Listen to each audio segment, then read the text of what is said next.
Finally OTC Roman Reigns का आज हो चुका है बिग तगड़े वाला रिटर्न। और रोमन रेंस का ये रिटर्न क्यों ना होता, समर स्लैम सिर्फ 3 हफ्ते की दूरी पर रह गया है और रोमन रेंस ने आज आकर किस किस की बैंड बजाई जानेंगे इस वीडियो में पूरी डिटेल के साथ। लेकिन इस वीडियो पे अगर आप नए हैं तो चैनल को सब्सक्राइब और वीडियो को लाइक करना ना भूलिएगा। तो आज का शो किक ऑफ किया brand new women's champion Naomi ने, और भाई क्या वेलकम किया गया क्राउड की तरफ से। यू डिजर्व इट के चैंट्स लग गए। नेओमी ने कहा कि जेड कारगिल और बियांका बिलेयर मुझे सिर्फ अपना पार्टनर बना के रखना चाहती थी, ये बिल्कुल भी नहीं चाहती थी कि मैं सिंगल्स में कामयाब हूं जैसा कि मैं आज हो चुकी हूं। इसके बाद नेओमी ने पूरे रॉ लॉकर रूम को वार्न किया कि अब आपकी तरफ ब्रांड न्यू वुमेन चैंपियन आ चुकी है। और इसके फौरी बाद म्यूजिक बज गया रिया रिप्ली का, और रिया रिप्ली ने आकर नेओमी को बोला कि कल के एवोल्यूशन इवेंट में मेरे 2 गोल से, एक तो इयो स्काई को बीट करना और दूसरा वुमेन चैंपियनशिप जीतना, लेकिन तुम्हारे इस money in the bank cash in की वजह से मेरे ये दोनों गोल्स रह चुके हैं ना। You are in my list. इसके बाद फिर म्यूजिक बज गया इयो स्काई का, और इयो स्काई ने आकर नेओमी को बोला कि तुम्हारे शोल्डर के ऊपर है ये जो टाइटल है, ये मेरा था और अब मैं इसे वापस लेके रहूंगी। लेकिन नेओमी ने जवाब दिया कि तुम दोनों इस बहस को छोड़ो, बल्कि लाइन में लग जाओ अगर मेरे इस टाइटल के लिए फाइट करना चाहते हो। और फिर एंट्री होगी जनरल मैनेजर एडम पियर्स की। एडम पियर्स ने पहले तो मुबारकबाद दी नेओमी को इनके ब्रांड न्यू वर्ल्ड टाइटल के लिए, और इसके बाद इन्होंने इनके लिए न्यू अपोनेंट्स भी अनाउंस कर दिए। एडम पियर्स ने कहा कि समर स्लैम के बड़े इवेंट पे मैं ट्रिपल थ्रेट मैच करवाने जा रहा हूं, Naomi versus Rhea Ripley versus Iyo Sky for the women's championship. Back stage पे फिर नजर आते हैं जजमेंट डे। फिन बैलर ने डोमिनिक मिस्टीरियो को ऑर्डर लगाया कि तुम जाओ रॉक्सन पेरिस और रैक्वेल रोड्रिगेज के मैच में अपनी पंगेबाजी करो और सबको दिखाओ कि आज भी जजमेंट डे यूनाइटेड है। और डोमिनिक मिस्टीरियो ने फिर ऐसा ही किया।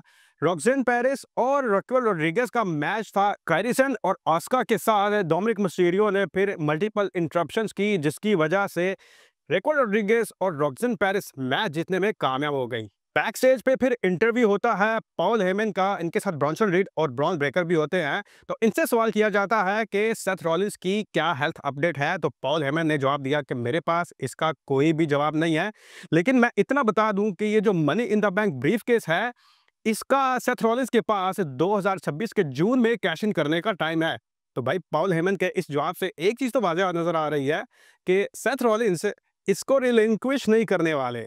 फिर आया number 1 contender match, 2 out of 3 falls, Lyra Valkyria versus बेली, और इन दोनों के दरमियान बेहतरीन फाइट लड़ी गई। लेकिन आखिर में सबमिशन लॉक लगाया था बेली ने, जिसको लेरा वकेरिया ने अपने मैन्यूवर में कन्वर्ट कर दिया और फोर्स वाले 3 पिन फॉल्स किए। और इसके बाद लेरा वकेरिया का सेलिब्रेशन जारी था और इसको इंटरप्ट किया इंटरकॉन्टिनेंटल चैंपियन बेकी लिंच ने, और लेरा वकेरिया और बेकी लिंच का फिर आमना सामना हुआ। फिर आया एक और women's match, hall of famer Nikki Bella versus Chelsea Green, और इस मैच में hall of famer Nikki Bella ने चेल्सी ग्रीन को बीट कर दिया। और इस हार के बाद चेल्सी ग्रीन की गुंडियों ने निकी बेला के ऊपर अटैक करना शुरू कर दिया और फिर इनको रेस्क्यू करने आई स्टेफनी वेकर। बैक स्टेज पे आया फिर एक और मोमेंट जब जजमेंट डे आपस में बात कर रहे होते हैं कि एडम पियर्स आ जाते हैं, और एडम पियर्स अच्छे खासे गुस्से में नजर आते हैं। और वजह थी डोमिनिक मिस्टीरियो ने वुमेन टैग टीम मैच में जो इंटरप्शन की थी। तो इसका गुस्सा एडम पियर्स ने कुछ ऐसे निकाला कि समर स्लैम के लिए इन्होंने आईसी टाइटल के लिए डोमिनिक मिस्टीरियो का मैच एजे स्टाइल्स के साथ फिट कर दिया। तो डोमिनिक मिस्टीरियो ने कहा कि मैं मेडिकली अभी क्लियर नहीं हूं, इन्होंने एक सर्टिफिकेट दिखाया। लेकिन एडम पियर्स ने कहा कि मैं खुद अब डॉक्टर से बात करूंगा, अगर तो तुम मेडिकली क्लियर हुए तो तुम एजे स्टाइल्स के साथ फाइट करने जा रहे हो समर स्लैम के बड़े इवेंट पे। इसके बाद भाई डोमिनिक मिस्टीरियो ऊपर हाथ उठा के गॉड से प्रे करने लग जाते हैं, please god save me from this match.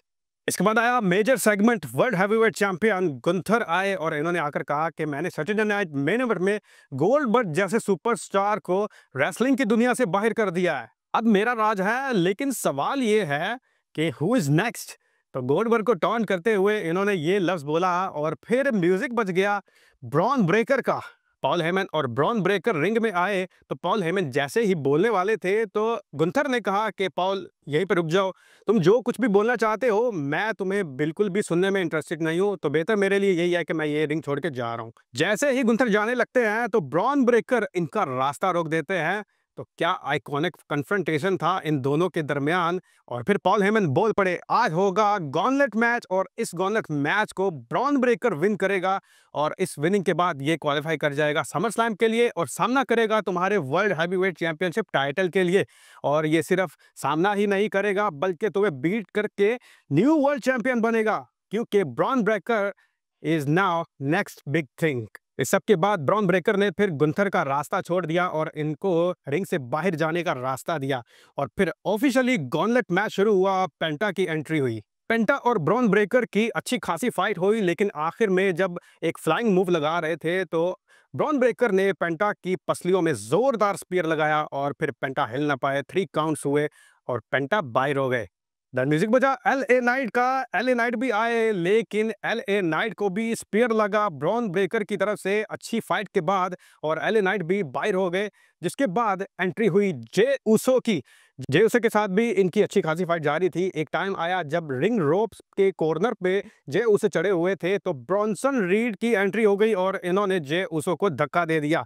याद रहे ये match gauntlet match no disqualification match था, इसी वजह से ये मैच डिस्क्वालीफाई नहीं हुआ। ब्रॉनसन रीड के इस इंटरप्शन का फायदा उठाया फिर ब्रॉन ब्रेकर ने इनको भी स्पेयर लगा के 3 काउंट्स करके बाहर कर दिया और लास्ट में फिर एंट्री हुई सीएम पंक की। सीएम पंक की और थके हारे ब्रॉन ब्रेकर की अच्छी खासी फाइट हुई, लेकिन इसमें भी ब्रॉनसन रीड ने इंटरप्शन की और फिर इस सब को हैंडल करने आए मेन इवेंट जे उसो। इनकी दोबारा एंट्री हुई और इन्होंने ब्रॉनसन रीड को बाहर किया और पीछे से सिचुएशन नॉर्मल होने पे सीएम पंक ने ब्रॉन ब्रेकर को बीट कर दिया।